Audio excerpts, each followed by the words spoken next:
Okay, so, this segment would never have happened if some people did not ask us to watch the rest of the interview, which we did. Well, we weren't planning on it, but so many people were so convinced that if we watched the rest of the interview, it would change our minds that we did. So thank you very much for encouraging us. This segment is all because you asked us to watch the rest of the interview. So we're just going to comment a little bit on the rest of the interview. And actually, I'm very glad that we did, because now I haven't experienced this since around 2019. Um, the whole like woke DEI gender ideology, I wasn't really tuned into it, but I saw more and more people saying stuff that just seemed absolutely crazy to me. And I said, what is this? What is this? So I started to research it, and I realized there was this whole ideology and this whole worldview. This whole thing has really turned me on to what some are coming to call the woke right. And just like the woke left, I hate it, but I'm really interested in picking it apart and figuring out how it works and what the point of view is. So, hey, very much like he says in Barton Fink, now I've taken an interest in you. And I am sure there will be more segments about the woke right, if not focused on one Mr. Cooper all the time. So thank you for putting me onto that. So let's take a look at the rest of Mr. Cooper's ahistorical formulation, shall we? Although with one exception, one thing he says is true. We're going to look at that first. You look at what happened in Los Angeles. I mean, again, you're talking about hundreds and hundreds of random murders, fire bombings, just not of other gang members or something. I'm not talking about drive-bys of other gang members. I'm talking about just a random black guy. Race killings. Yeah, race killing killings. people because of the color of their skin. And if those people had been, who were doing that were wearing white hoods, they would have called the U.S. Marines in, and for good reason, But it's one of those things that nobody wants to talk about because it doesn't fit neatly into one of our easy political So that's what bothers me about the recording of history. I mean, I think what happens matters, reality matters. And if you find that sort of everything that happens, not just 80 years ago in Dresden, but things that are happening in like LA County 20 years ago, if they just disappear, in some cases you can't even find them on Google. Like that's a level of manipulation that's just mind control. Okay, so I looked into this, and I think this is part of why people will say, well, what do you mean he's fascist or he's a Nazi sympathizer? He's speaking out for these black neighborhoods. And we'll look at that a little later. But actually, this is true. This is interesting. So this is Southern Poverty Law Center, certainly, not someone who's going to make this kind of thing up. So Latino gang members in Southern California are terrorizing and killing blacks. So this is true, apparently. You had the Mexican mafia ordering Latino gang members basically to firebomb blacks out of Compton. So that's from 2007. This is from 2016. There were actually prosecutions brought because of this. Latino gang members firebombed black residents to drive them out of Boyle Heights Project, prosecutors allege. And then to what Tucker says at the end there, he's not wrong that this history has been erased because it just doesn't fit the narrative about race that the liberal class that dominates the media prefers. So a recent article, the Washington Post, in black-led Compton, a Latino majority fights for political power. So because of the legacy of Compton being black, the governing body is still black. And this whole article goes on about how the Latinos have been shut out of political power. And it does get into the history of Compton, including the fact that it was a white neighborhood. I didn't know this. Kevin Costner grew up in Compton back when it was kind of like a white upper middle class area. But it never mentions these fire bombings or attacks on blacks that drove them out of Compton. It's very much presented as a case of now Compton has gone from being 74% black to 70% Latino. And it's very much presented as the blacks are the new whites, as the blacks are the ruling class of Compton, and does not mention anything about how the area became majority Latino, presents it as them being discriminated against, which they very well may be, but that's not a complete picture. So that they're right about, and I feel like it's important to point this out, because seeing that, I understand why so many people might be confused about the message that Cooper is conveying, which we will get to, by the fact that he's sympathetic to these blacks in Compton who were driven out by Latinos. This is the setup. All right, so let's see where he's going with this. So Germany is because totally self-hating place. It's a husk. Yeah. It's depressing as hell, though also wonderful in a way, but it's going away. But they lost. At least you could say they lost 2 world wars in a row. Yeah. Britain won 2 world wars in a row. And if anything, it's more degraded than Germany. So like, just to take it back to the first thing I said, and I'll shut up and let you answer, but if Churchill is a hero, how come there are British girls begging for drugs on the street of London? And the place is, it's just London is not majority English now. Like, Yeah. what? Well, the people who formulated the version of history that considers Churchill a hero, they like London the way it is now, But that's not victory. That's like the worst kind of defeat, is it not? I'm just confused. If you're an English person who cares about England, then yeah, absolutely it is. It's forget about victory and defeat. It's the worst thing that can happen. If you look at what's going on over lately in England, where you're having riots, you're having these, sort of budding violent confrontations between nationalists and the police and so forth, which, I think our natural, we like order, right? Yeah. Like Europeans, we like order, and we see things. Okay, right there.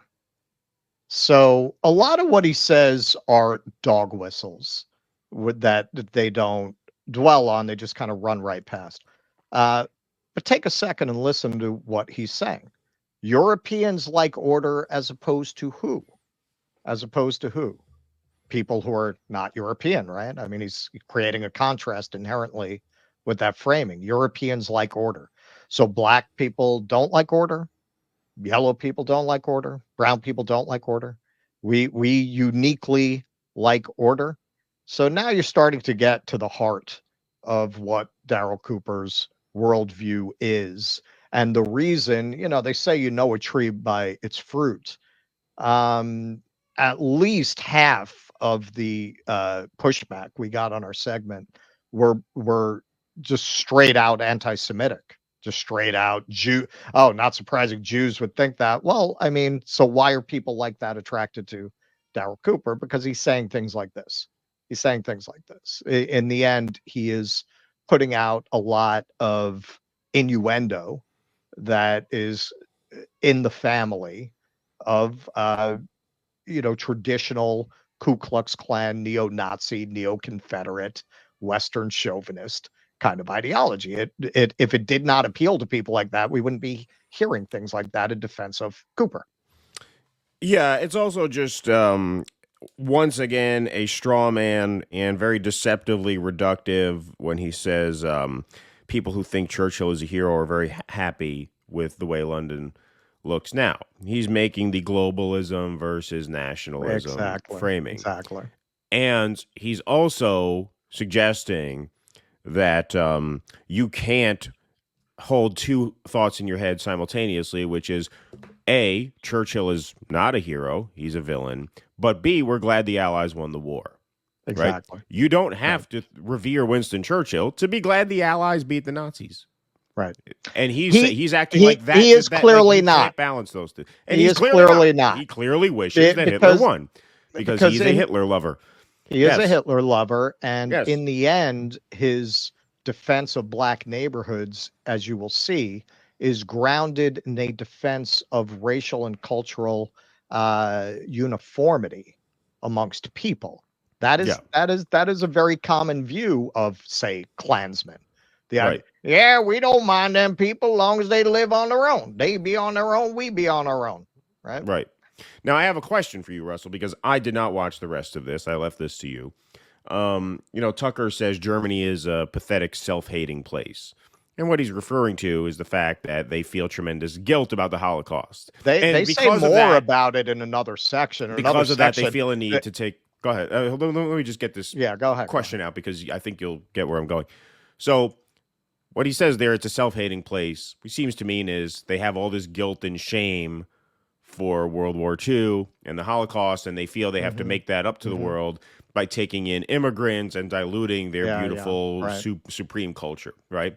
Now, does he mention, and I don't know, maybe he does, and look, I have given Tucker a lot of credit on a lot of things, so I'm not meaning this as a setup. Does he cite as an example of their self-hatred the fact that they are so pathetically confused about their own history that they are staunch supporters of Israel? Does he mention that? Does he call them out for that or no? No. Oh, No.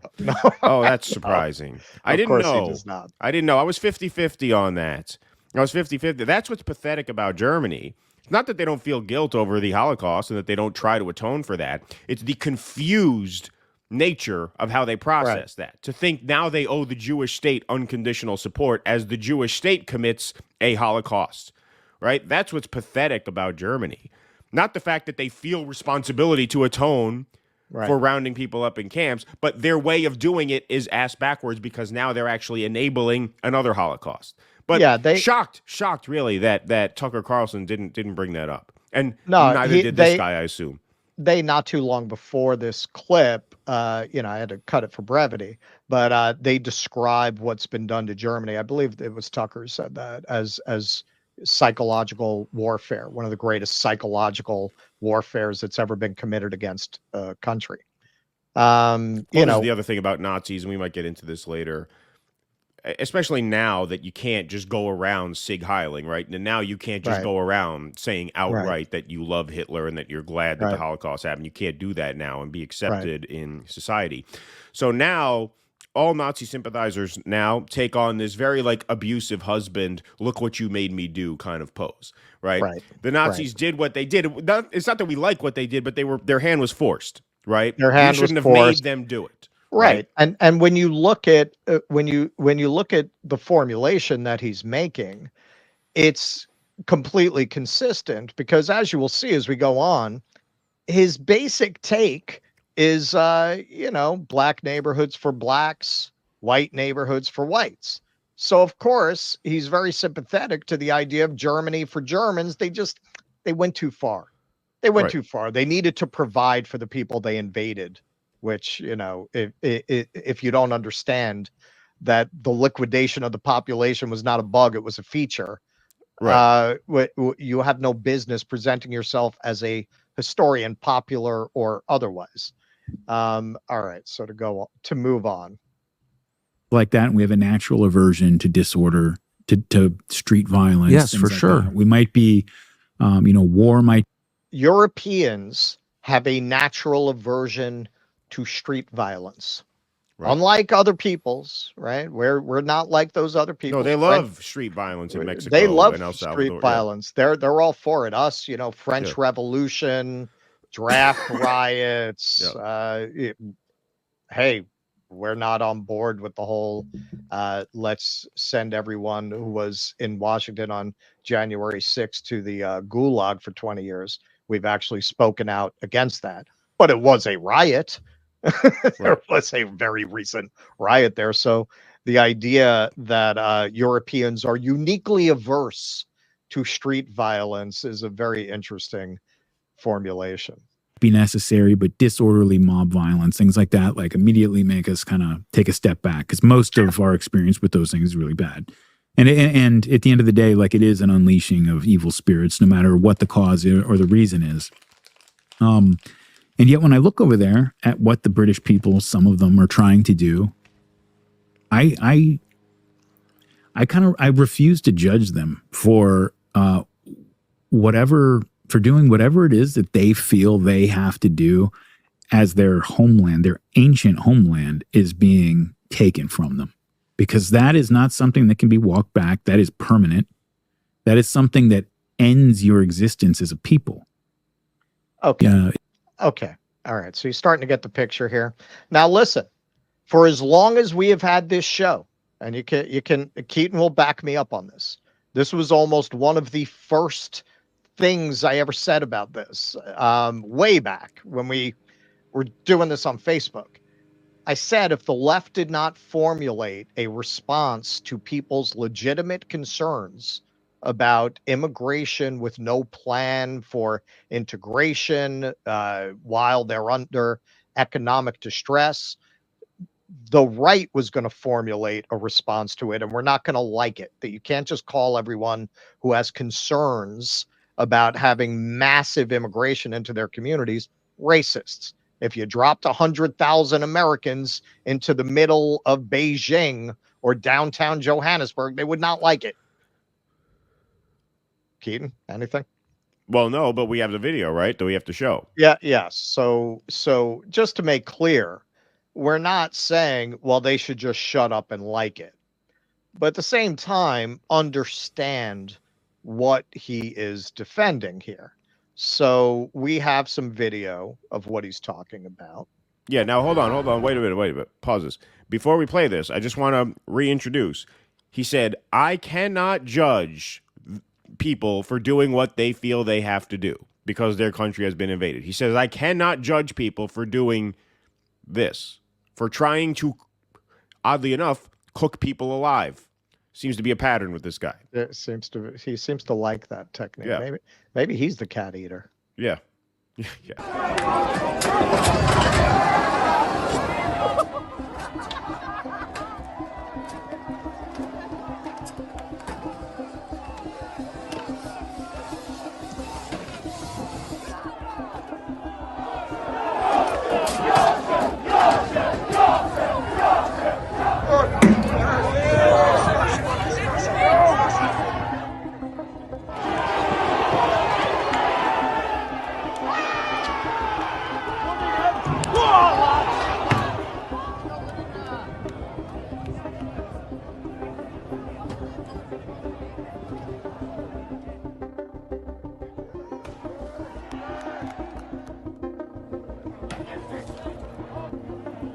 So understand, they tried to burn the building down with people inside. But he doesn't judge them for that. He says, I can't judge them for that. I can't judge them for trying to burn a building down with people inside it. Yeah. This is what he feels he can't judge. Now, you are, and again, I feel especially because of the way neoliberal policies have gutted England. I could see it when I just went there.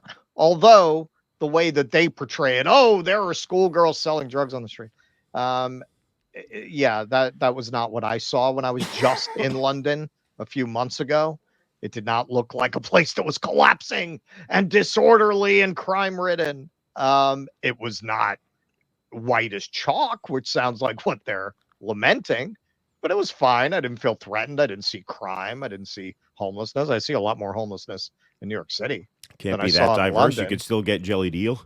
You could still get jelly deal. There are enough pure English. There's enough pure English blood there to keep the jelly deal places in business. Exactly. Because the Muslim immigrants don't want that shit. They're not eating that. Yeah. They're not eating that. And you know what? Whenever I would complain about the food, people would be like, "Oh, nobody eats that. They take away. They eat Indian food." Right, So right. You know, if not for these people, you'd be stuck with the jelly deal. But that aside, yeah, did I see a certain, because the last time I was there was 18 years.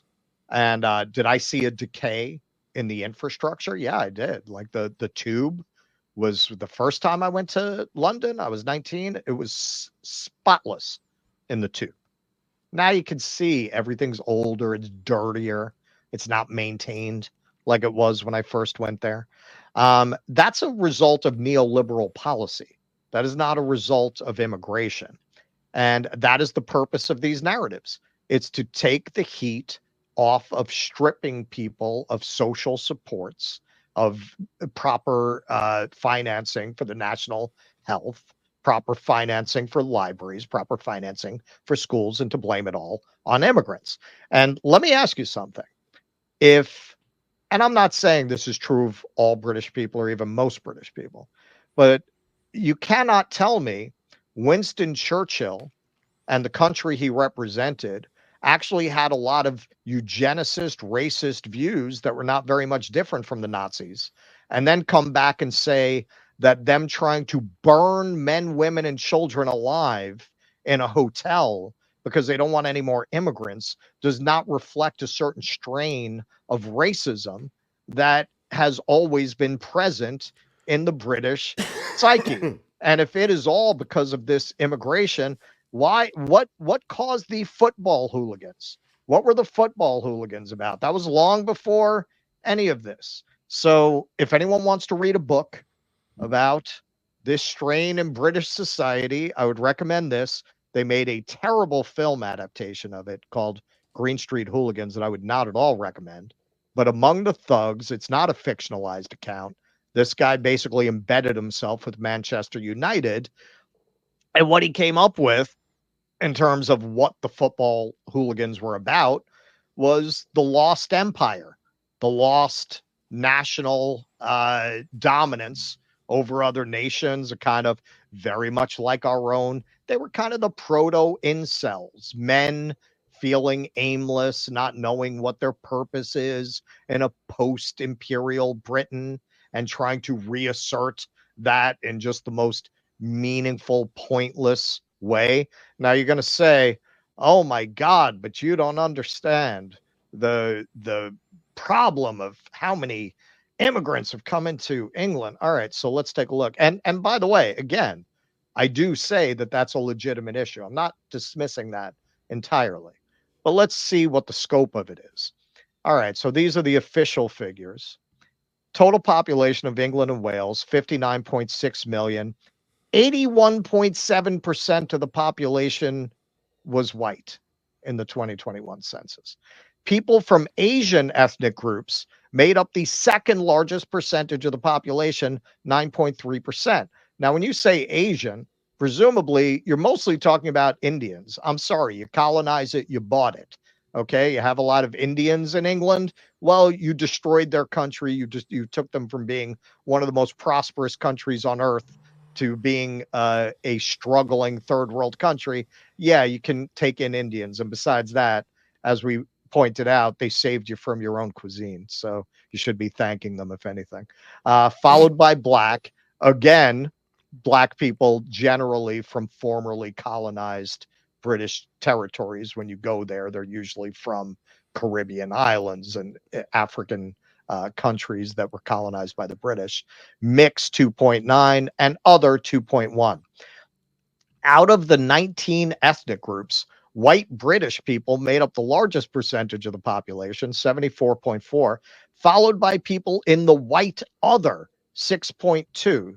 So even your immigrants are mostly white, except for this Asian contingent. Your next largest contingent are white people after Asians.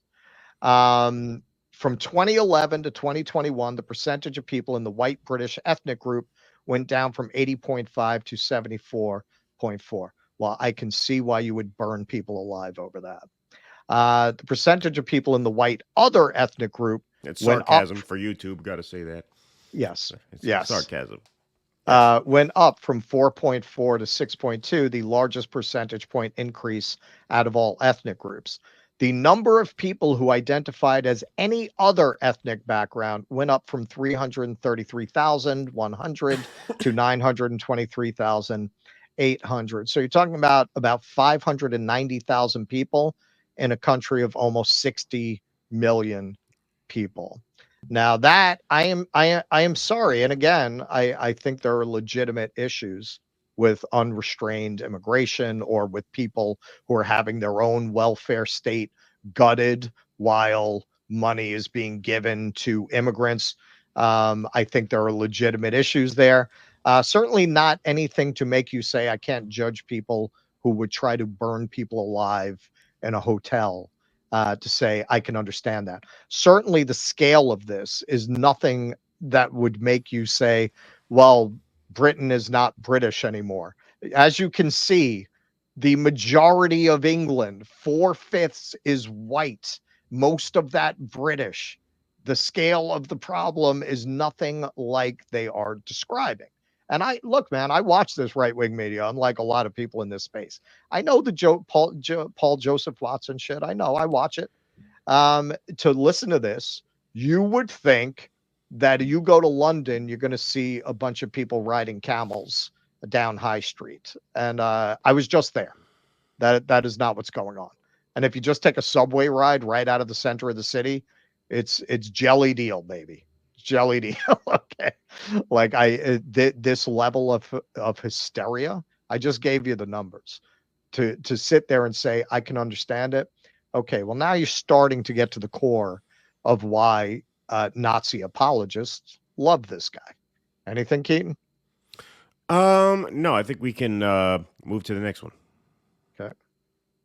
Yeah. As soon as the war broke out, Churchill had all of the German and Italian nationals in Great Britain all rounded up and thrown into concentration camps where they would stay to the end of the war. And this is 1939. And a huge number of those people were Jewish refugees who had come over from Germany to England. And they were just rounded up and thrown in camps for 6 years. Well, he also had the opposition party thrown in prison for the duration. Oswald Mosley and his wife, right after giving birth, spent the duration. People died. That doesn't look like democracy to me. Okay. So once again, for anyone who missed it the first time, this is who Oswald Mosley was. During the 1930s, Mosley led Britain's virulently anti-Semitic fascist movement, whose street fighters, known as black shirts, were notorious for their violence against Jews and left-wing opponents. He was on friendly terms with Mussolini, and Hitler was guest of honor at his second wedding. Oh, and that wedding took place at the home of Nazi propaganda minister Joseph Goebbels. The British authorities definitely considered Mosley a threat. During World War II, he was interned as a suspected enemy sympathizer. It was widely assumed at the time that had the Nazis successfully invaded the UK, he would have been installed as head of a pro-German puppet regime.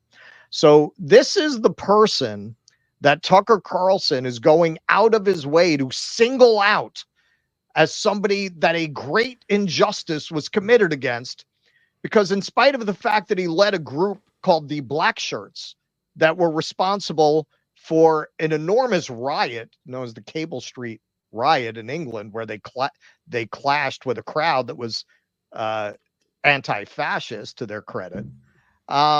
This is who Tucker goes out of his way to name as somebody who was greatly wronged by these policies. So he's telling you a great wrong was committed against a virulent anti-Semitic fascist because they, kind of had the idea that maybe this guy was sympathetic to the Germans and it was dangerous to have him running around loose. I wonder why. And they mentioned these camps that they put people in. You know what they didn't have in these camps? Gas chambers. It seems like they have sympathy for everyone who was locked up in a camp, except for the people who were led to the gas chambers in Germany. Those are the only people who suffered in World War II that they don't seem to have any sympathy for. Well, and the Russian POWs. And the Russians. Who were killed by accident. Who were killed by accident. It was just they didn't offer enough, 1.5 to 3 million pockets. of them. Yeah. Not enough hot pockets in the quartermaster stock. Those are the only people they have no sympathy for. Fascists, Oswald Mosley, Nazis. They have tremendous sympathy for it. No sympathy for any of the victims of the Axis. 2016, where democracy is great. We love democracy, but that's for normal times. It's not for World War II. Right. It's not for when we've got insurrections going on. And sometimes, you've got to take extraordinary measures that may not be democratic, but it's to preserve democracy. It's always the excuse, right? It's the excuse of every. Always. It was Lincoln's excuse. Yeah. Exactly. Okay. So once again, so they're talking about how democracy is often, suspended with the pretense that we're under threat and we have to violate people's constitutional rights or rights under a democracy in the case of England. And, so he's talking about how in the previous segment, and this comes right after it, they rounded up Italians. And we did the same here. George Takei, very famously was as a child in the Japanese internment camp in L.A., which is very infamous. We did that too. Most people don't know this. Ellis Island was used to detain Italians and Germans and Japanese at that time. So none of yes, I mean, this is something that we wrestle with, that we did that at the time. Then Tucker throws in, well, yeah, Lincoln. Okay. All right. So once again, here, he didn't have to say that. He didn't have to throw that in. Once again, this is a dog whistle to neo-Confederates, neo-Nazis, racists who feel that Lincoln should not have prosecuted the Civil War, that the South should have been left with its slaves. And don't tell me they didn't start the war because of slavery. We know that. We know that. Is he at the beginning of the war, the intention was to leave the South its slaves, but it was over slavery because it was largely instigated by a debate over whether slaves were going to be allowed into the territories, into which were presumably going to become new states. So in the end, it was a war over slavery, but it was not a war with the express aim of freeing the slaves in the South. Clearly, one side was for slavery. They were fighting partly to have the right to bring their slaves into the territories. They were arguing that it's their property and they should have the right under the Constitution to bring their property to any part of the country that they want to bring that property to. That was the argument of the South. And the North wanted to ensure that slavery would not be legal in the territories. So it was still fought largely over slavery, even though it was not fought expressly to free people who were already enslaved. So why does he throw in this kind of states' rights, glorious cause argument, if not to dog whistle to people who consider the Civil War a great injustice against the Southern slave owners? Well, also, I mean, there's just countless other examples of suspension of democratic rights, for national security reasons, quote unquote, that you could point to.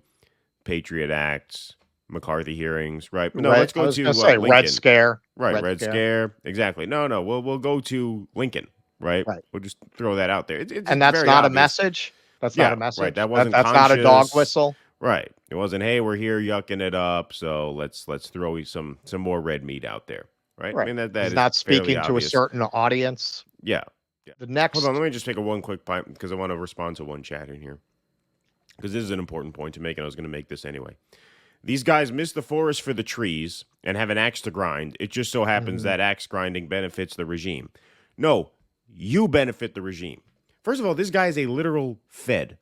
Literal. I mean, a Defense Department. He is literally a Fed. I thought you guys don't like Feds. Yeah, I thought you don't like Feds.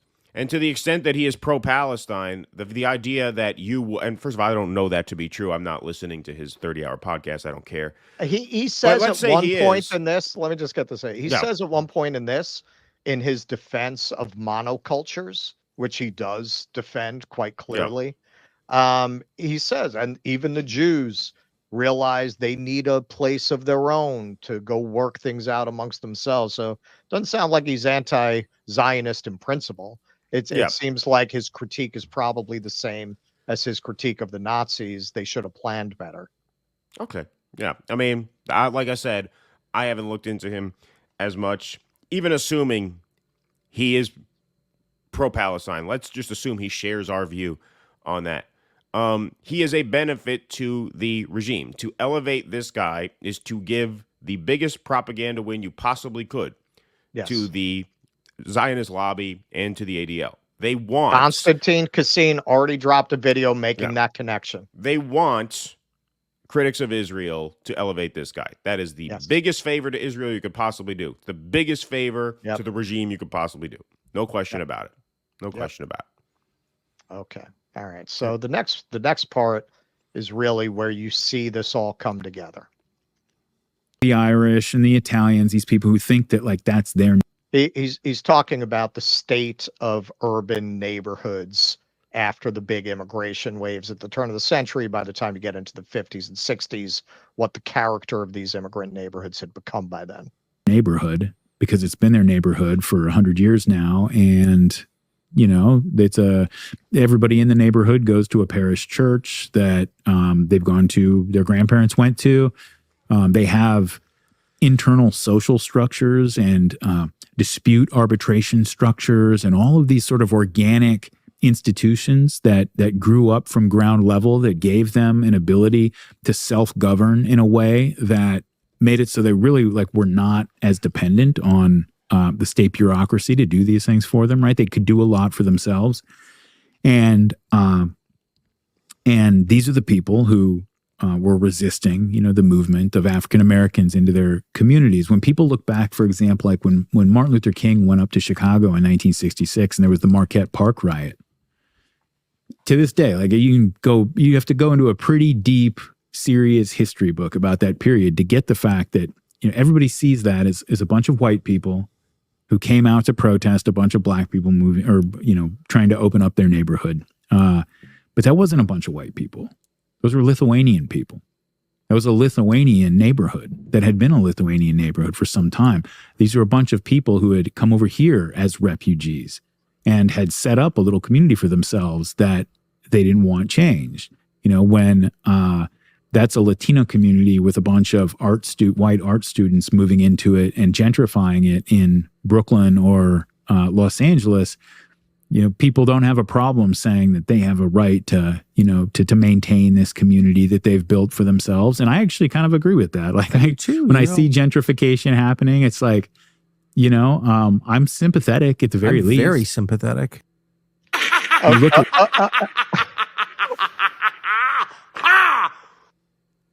Okay, so particularly non-white people who have been taken in by this guy because he says he feels bad for the black people who got firebombed out of Compton, and you think that means he's on your side. You need to understand what the full implications of what he's saying are. So first of all, Lithuanians would be very surprised to find out that they're not actually white.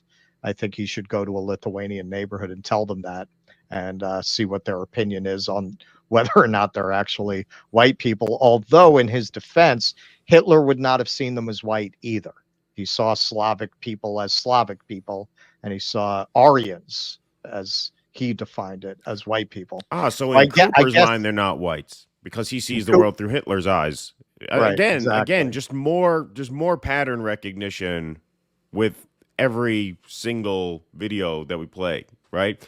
This guy says Lithuanians aren't white, and you're right. It's a very good point. Who also didn't think they were white? Hitler.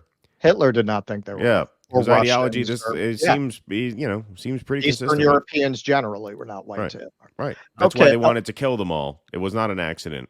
It was not. Despite what this guy said. So understand what he's arguing. So the Lithuanians, so I looked into this. All right. So Lithuanians started settling in Chicago. Now, Chicago has the largest Lithuanian community outside of Lithuania. It does. They started coming there around the turn of the century, and particularly heavily in the 19-teens after the Russian Revolution, the 1920s. So he's saying they had been there for some time. So actually, by some time, he means about 50 years. The Lithuanians had been in Marquette Park where this race riot took place. So you want to call that quite some time? Well, how about 400 years? How long is that? Because that is how long black people have been in this country. So this is the race riot that he's defending here. This is the Marquette Park riot. This happened in 1966. That is Martin Luther King Jr. there, who was hit in the head, and it caused him to drop to one knee. That is what he is arguing. These people had a right to their neighborhood because they had immigrated here from Lithuania 50 some odd years ago, and King was committing the crime of protesting against housing discrimination against the blacks who have been in this country for 400 years. That is what he is telling you right now. No uncertain terms. Well, they had a right. They had a right. So understand, particularly non-white people who have been taken in by this guy, what he believes. He believes that if you wanted to move into this neighborhood, people would have a right to do this to you. That is what he is saying. Now, he thinks Compton should be for the blacks. Well, we're going to see. That's not unique to white supremacists. That's not a unique view. On August on August 5th, 1966, in Marquette Park, where King was planning to lead a, what does that say? Hang on, I will get rid of that. Thank you. Lead a march to a realtor's office. I would be terrible on Wheel of Fortune. Yeah. Lead a march to a realtor. Of course, it was a march to a realtor's office. Lead to a bake demand- sale to a realtor's office. King led the march with cupcakes on a plate. Marched to a realtor's office to demand properties be sold to everyone, regardless of their race. He got swarmed by about 700 white protesters hurling bricks, bottles, and rocks. One of those rocks hit King, and his aides rushed to shield him, as the photo shows. The blow knocked King to one knee, and he thrust out an arm to break the fall, the Chicago Tribune reported at the time. He remained in this kneeling position, head bent, for a few seconds until his head cleared. Afterward, King told reporters, quote, "I've been in many demonstrations all across the South, but I can say that I have never seen, even in Mississippi and Alabama, mobs as hostile and as hate-filled as I'm seeing in Chicago." So that is what Darryl Cooper just told you was a situation where the people who were living there were completely within their rights, completely within their rights to do this to Martin Luther King Jr. So, particularly if you're a non white person who's arguing this guy is not a racist, I want you to understand that. Understand this is what the corollary for him of, yeah, if black people are in Compton, they should have a right to hold on to Compton. The corollary is if white people are in Marquette Park, uppity activists shouldn't be Right. there and insisting that people like you have a right to live there, even if they happen to be recently arrived immigrants themselves, as the Lithuanians were at that time. They're relatively recent arrivals in the scheme of things. 50, 60 years is not very long. They had a right to defend that neighborhood against black people who have been here for 400 years. That is what he is saying in no uncertain terms. Now, as to his contention, which people like this always make, they have hidden knowledge, man. You have to go way down the rabbit hole to find out this was a Lithuanian neighborhood. Nobody really knows that. Yeah, I found that in about 2 seconds by Googling it in the Chicago Tribune. And what's very interesting, this was written in 2016, the 50th anniversary of the riots. What's really interesting is this is an op-ed written by someone you can see at the top here who was 6 years old when this happened and lived in the neighborhood. The whole point of this op-ed is to defend the Lithuanian community against accusations that they beat up MLK because everyone fucking knows about it. Right. Line is, I am writing to speak up for our hardworking, law-abiding, war-traumatized immigrant residents of Marquette Park who did not participate in the shameful acts against African-American protesters in our public park. Why would you feel a need to write an op-ed arguing that it was not the Lithuanians, which offers no evidence for it? I think it's total bullshit. But that aside, Dahlia, why would you write that if it was not well known that it was a Lithuanian neighborhood? Why would there be an op-ed in the Chicago Tribune? So this whole thing, oh, he's giving you the secret knowledge. Yeah, he's not giving you shit. So now, Move the mic a little closer to your mouth. I think you moved it away.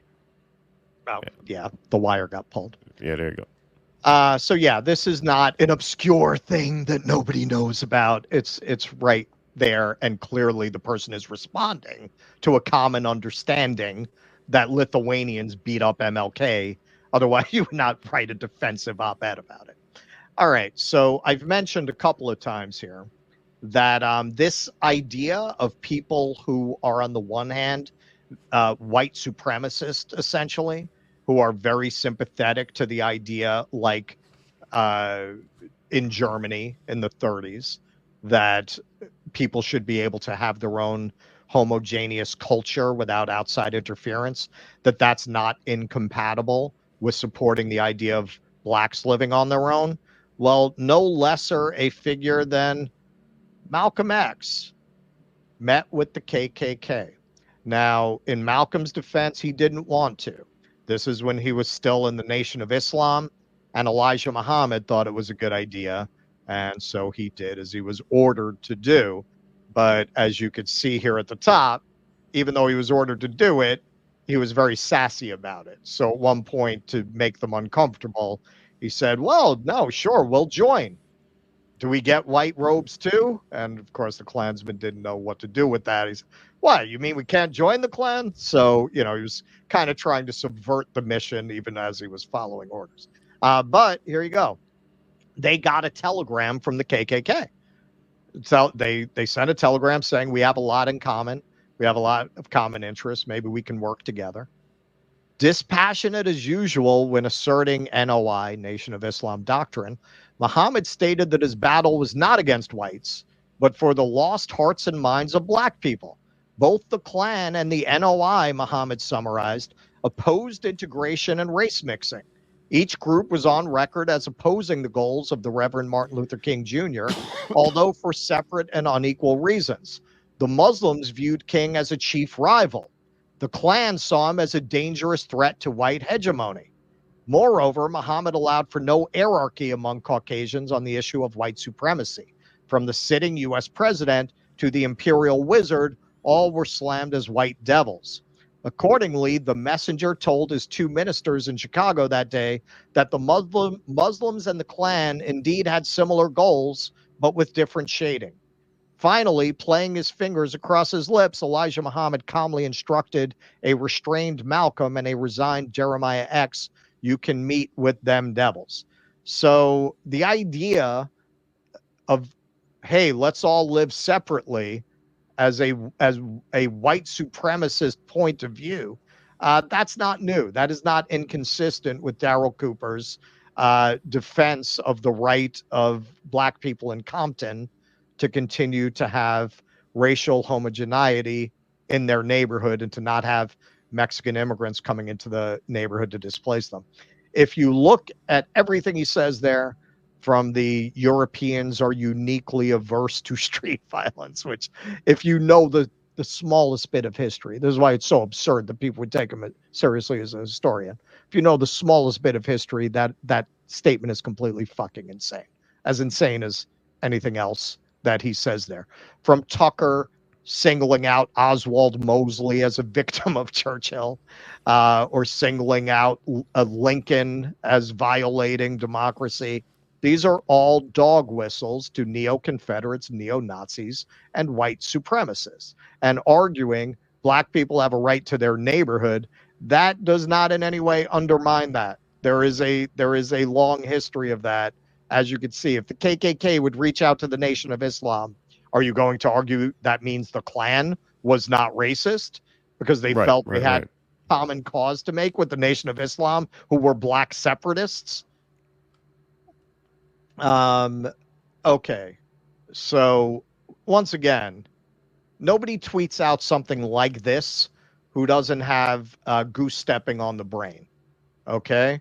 This may be putting it too crudely for some, but the picture on the left was infinitely preferable in virtually every way than the one on the right.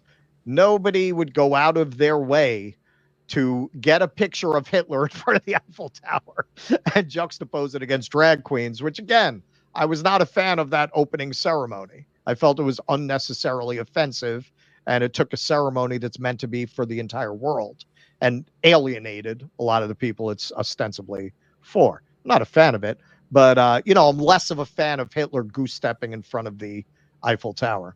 So now finally, what have the consequences of all this been for Mr. Darryl Cooper? Because, for us, our sub count has gone up by a few hundred since our first segment. A lot of people seem to think we were gonna take a big hit over this. They thought we had more Nazis in our audience than we actually do. All right, so this is Martyr Made, September 7th. Amazing that Martyr made a history show with 6-hour-long episodes on suicide cults, human sacrifice, and coal miner strikes is still #1 in all categories on iTunes. The hyenas are a loud minority, and I'm grateful so many people are willing to listen and think for themselves. Well, a funny thing happened between September 7th and as of this moment, because I looked it up this morning. I'm assuming it hasn't changed in the last couple hours. So in the top 6 slots, I don't see Martyr Man. Not only is it not #1, it's 5. Now, for anyone who's saying they're suppressing him, so they're not suppressing Tucker Carlson. They're not suppressing Joe Rogan. They're only suppressing this guy. So where is he in the rankings? Oh, look at that. Drop 14. Drop 14 from the last reading, presumably September 7th. I take him at his word on this one thing, if not on most things, that he was #1 as of September 7th. So in the last 5 days, that's really that he's dropped 24 slots down to number 25. So what about Spotify? Now, admittedly, he's doing better on Spotify, but even there, he dropped from 1 to 3. And I would imagine there is not an enormous lane for people who want to listen to 30-hour podcasts who don't want them to be accurate. I think that's a very narrow lane of people who want to absorb completely fake, made up history, who don't understand that somebody who tells you the Nazis did not mean to kill all those people in Russia, they just properly supply for the invasion, don't understand that once somebody says something like that, you can't trust them on any other subject afterwards.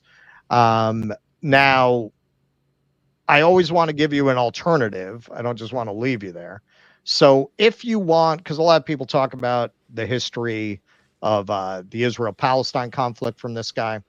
If you don't want to spend 30 hours listening to a Nazi explain the Middle East to you, The Origins of Zionism, 3-part series, Bez D. Marks on YouTube. Very good, very much built around, which he quotes quite a bit, the book Over My Shoulder, 10 Myths About Israel, very much based on Pape's work. If you want to get a sense of the realities of that conflict, not given to you by a Fed with a podcast, not given to you by a half-bright grifter. The Origins of Zionism, Bez D. Marks. I would highly recommend it.